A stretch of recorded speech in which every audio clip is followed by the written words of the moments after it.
Salutations. Faites-vous-en pas, je suis le temps parle. Non, j'ai des choses plus intelligentes, j'espère, à dire. Je voulais vous saluer, vous dire que j'ai pas apparu sur des vidéos depuis longtemps parce que j'avais rien de spécial à dire. Puis j'ai jamais voulu beaucoup travailler sur le virus en tant que tel. Donc, c'est ça. Ce que je me demande toujours, c'est pourquoi le gouvernement a-t-il une seule et juste décision? Vous allez dire, tout le monde en parle du COVID finalement. C'est-à-dire qu'il décrète pour le monde ce qui est bon pour le monde. Il est au-dessus des gens. Les gens ne sont pas capables de se faire leur propre opinion sur les risques encourus par ce virus.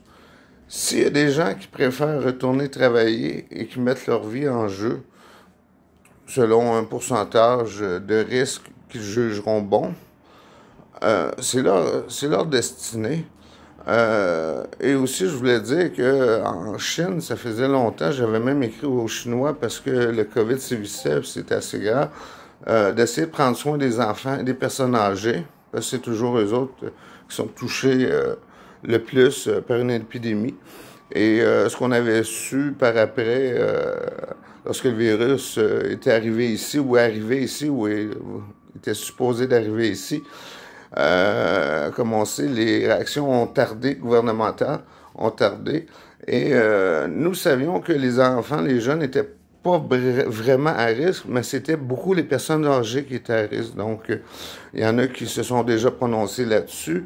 Il y a des mesures qui n'ont pas été prises pour les personnes âgées. Écoutez, il y a un gouvernement, il y a des gens qui travaillent avec ces gens-là, puis il y a d'autres gens qui travaillent avec ces gens-là. Comment ça se fait qu'il y a des gens qui n'ont pas pensé un peu aux personnes âgées d'un CHSLD? Non, mais sans blague, c'est une équipe d'incompétents ou quoi?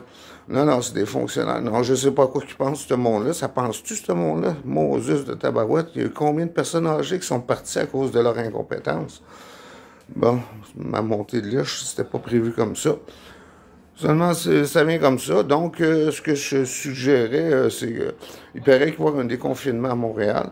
Et ça me paraît un peu tôt vis-à-vis les statistiques que l'on a.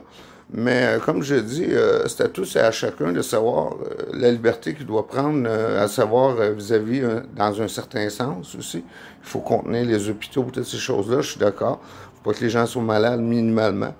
Mais s'il y a des gens qui ne veulent pas retourner travailler, ou s'il y a des gens qui veulent aller travailler, pourquoi pas deux alternatives, c'est-à-dire signer un papier, je veux retourner au travailler, puis je ne veux pas retourner travailler, puis l'économie continue comme elle peut, plutôt que de décréter en tant que grand pape, comme dans le passé, c'était les papes qui décidaient de tout.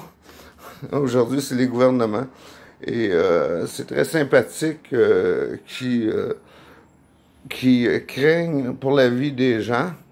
Sauf que il aurait fallu, faudrait que globalement, on pense aux autres gens aussi. C'est-à-dire que cette crise, cette incompétence nous a plongé vers des gens qui souffrent de famine dans le monde actuellement. Et j'invite les gens qui ont supporté cette vidéo jusqu'à date, non, c'est pas drôle, à donner de l'argent. Entre autres, chez Kérosène, il y a d'autres pays aussi que vous pouvez donner.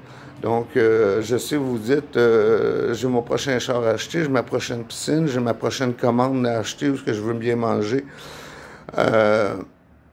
Pensez qu'il y a des gens qui risquent leur vie parce qu'ils n'ont rien à manger à cause de ce virus-là qui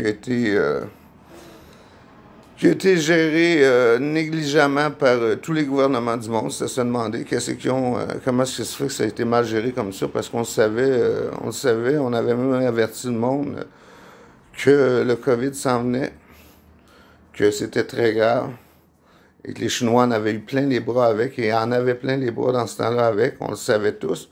Pourquoi les gouvernements du monde n'ont pas réagi à temps et judicieusement? Ils ont attendu que l'épidémie, la pandémie soit mondiale, puis que il y a des problèmes dans tous les pays du monde, ont eu des problèmes à cause de ça. Donc, bon, évidemment, je blâme encore le gouvernement. Vous allez me dire, c'est facile de blâmer, mais je vous dirais, c'est encore plus facile de fermer les yeux. Donc, blâmons parce qu'il y a raison de blâmer.